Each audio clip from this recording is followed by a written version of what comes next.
साथियों नमस्कार। आज की मेरी इस वीडियो में मैंने कुछ सामाजिक प्रेरणा के वक्तव्यों को चुना है। कुछ समाज के लिए कुछ ऐसे अनुभवों के आधार पर कुछ सामाजिक प्रेरणा तैयार की है, जिसमें मेरा कहना है कि यदि मनुष्य अपने जीवन को 4 चरणों में बांट लेता है, या जिन 4 चरणों को मैंने रखा है उन 4 चरणों के आधार पर जीवन को जीता है, तो निश्चित रूप से उसका जीवन बहुत सुखमय और सकारात्मक होगा। ये मेरा ऐसा मानना है। हो सकता है मेरी बात से कुछ लोग सहमत हों, कुछ लोग ना सहमत हों, लेकिन फिर भी कोशिश है कि समाज में एक भी व्यक्ति को यदि मेरी बात अच्छी लगती है तो मेरा उद्देश्य पूरा होगा।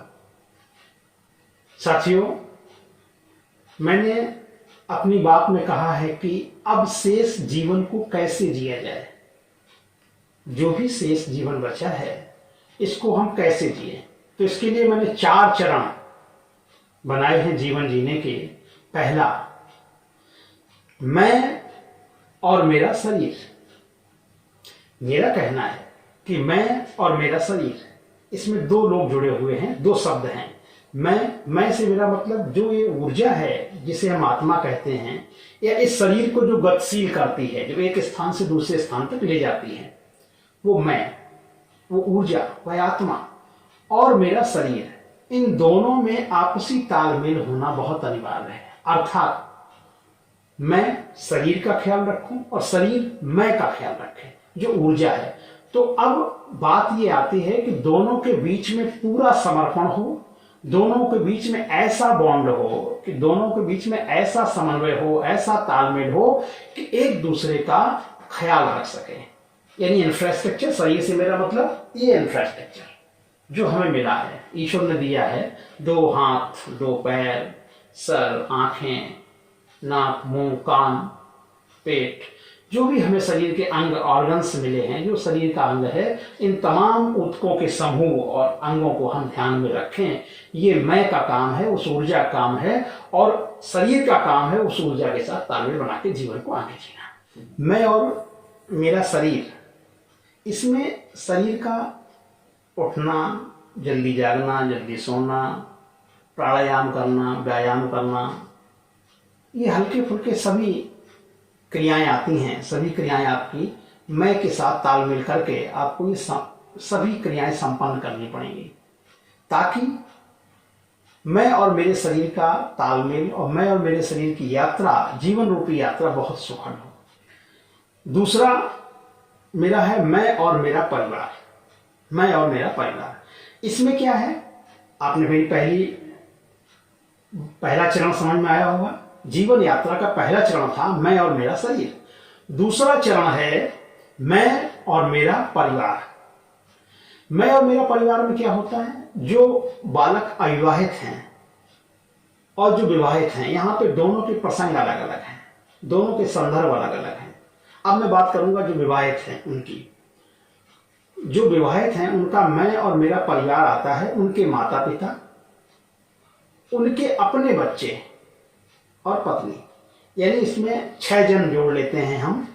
माता पिता 2, पति पत्नी, मैं और मेरी पत्नी 4, और उनके 1 या 2 बच्चे हैं, तो 5 और 6 का परिवार। तो मैं और मेरा परिवार, मेरा अपना मानना है कि आपका पहले इनके साथ समर्पण, पूरी निष्ठा, पूरी ईमानदारी के साथ इनके साथ आपका समर्पण होना चाहिए। मैं और मेरा परिवार। अब व्यक्ति यदि शादीशुदा नहीं है, उसका विवाह नहीं हुआ है, तो उस व्यक्ति के परिवार का हिस्सा उसकी बहन, भाई, माता, पिता और वो स्वयं सब होते हैं। तो उसका उनके प्रति पूरा उत्तरदायित्व होता है। मैं और मेरा शरीर मिलके अब मैं परिवार के साथ अपना पूरा समर्पण और पूरे इसके साथ जिंदगी को जी रहा हूं। ये मेरा दूसरा चरण कंप्लीट होता है। तीसरे चरण में आता है मैं और मेरा समाज।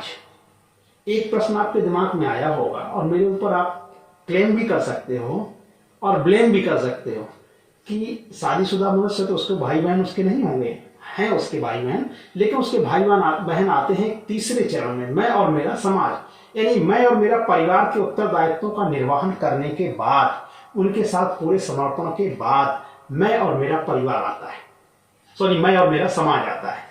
तो मैं और मेरा समाज में क्या होता है, समाज से जुड़े हुए वह सब जो मेरे रिलेशन में हैं, जो मेरे बहन हैं, बहनोई हैं, भांजे हैं, बुआ हैं, चाचा हैं या ससुराल पक्ष है, ये सारे रिश्ते जो हैं उनके साथ मेरा पूरा समर्पण होना चाहिए। मैं और मेरे समाज में केवल मेरे रिश्तेदार, मेरे परिवार के ही नहीं शामिल है। मेरे रिश्तेदार, मेरे परिवार के बाद समाज का वह हर तबका, हर वर्ग जो मेरे जीवन के आसपास रहा है वह सभी आते हैं। मेरा उनके प्रति, सभी के प्रति, चाहे वो किसी भी जाति का हो, किसी धर्म का हो, किसी संप्रदाय का हो, कोई भी हो, समाज में बस परिचित हो अथवा ना हो, यही बात है। परिचित हो अथवा ना हो, समाज का इंसान है, वो व्यक्ति है, और मानवता आपकी उनके साथ बरकरार रहनी चाहिए, यानी उनके साथ आपका समर्पण, ईमानदारी पूरी निष्ठा के साथ होना चाहिए। अब उस समर्पण की ठोस वजह क्या है कि अगर बाई द वे आप उनके साथ पूरा समर्पण के साथ जीवन नहीं व्यतीत कर सकते हैं, जो आधुनिक युग है, पैसे का आर्थिक अभाव है, पैसे की क्रांति है, लोग दौड़ रहे हैं, भाग दौड़ कर रहे हैं कि मुझे परिवार की जीविकोपार्जन के लिए धनोपार्जन करना है, तो उनके साथ कोई ऐसा व्यवहार ना करें कि जिनसे उनका हृदय पीड़ा से भर जाए। अब देखिए, मैं सहयोग नहीं कर सकता हूं, लेकिन मैं और मेरा समाज मेरे तीसरे चरण में ये बात बहुत महत्वपूर्ण है कि हम कोई ऐसा कार्य न करें जिससे उनको पीड़ा पहुंचे।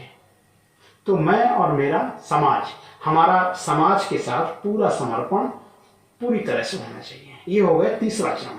अब चौथा चरण क्या है?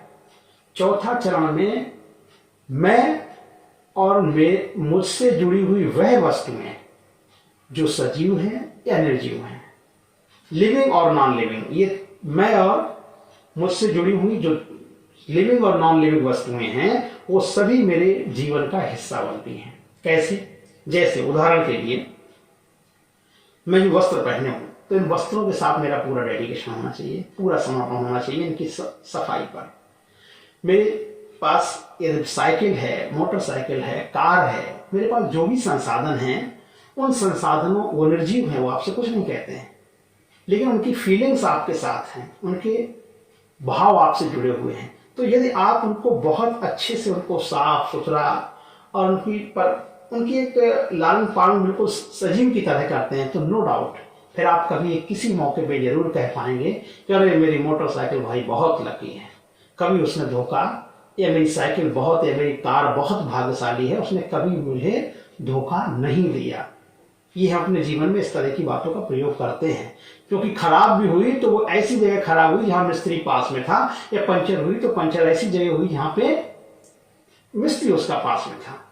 तो साथियों, ये मेरा चौथा है कि मैं और मुझसे जुड़ी हुई वह सभी वस्तुएं जो मेरे जीवन को प्रभावित करती हैं, वो चाहे सजीव हो या निर्जीव हो, उसमें होता है हमारा गार्डन, हमारे पौधे, उन वनस्पतियों की सेवा करना, उसमें हमारा होता है आपका मकान, उसके दरवाजे, उसकी खिड़कियां, उनको डस्टिंग करना, मेरे घर के जो भोज्य पदार्थ हैं उनसे जुड़ी हुई चीजें, उनको समय समय पर धूप दिखाना। तो ये सारा तालमेल जो किससे जुड़ा हुआ है? मैं और मुझसे जुड़ी हुई जो भी वस्तुएं हैं, ये जो उनका ख्याल रखते हैं, चाहे वो आपका कलम हो, मोबाइल हो, मोटरसाइकिल हो, कार हो, कपड़े हो, आपका गार्डन हो, आपका घर हो, जितनी भी चीजें जुड़ी हुई हैं आपसे, जो आपके जीवन को प्रभावित करती हैं, उन सभी के प्रति आपका पूर्ण समर्पण होना चाहिए। ये मेरा चौथा नियम था।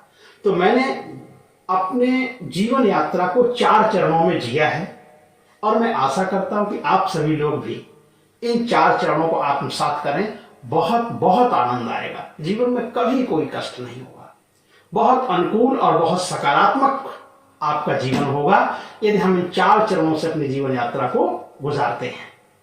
मैं आशा करता हूं कि मेरे ये चारों चरण आपको निश्चित रूप से समझ में आए होंगे, और समाज के तमाम लोगों में, इस तमाम आबादी में यदि मेरी बात को 2 लोग भी अच्छा महसूस किए हों, तो मुझे हृदय से सुकून मिलेगा। बहुत बहुत धन्यवाद।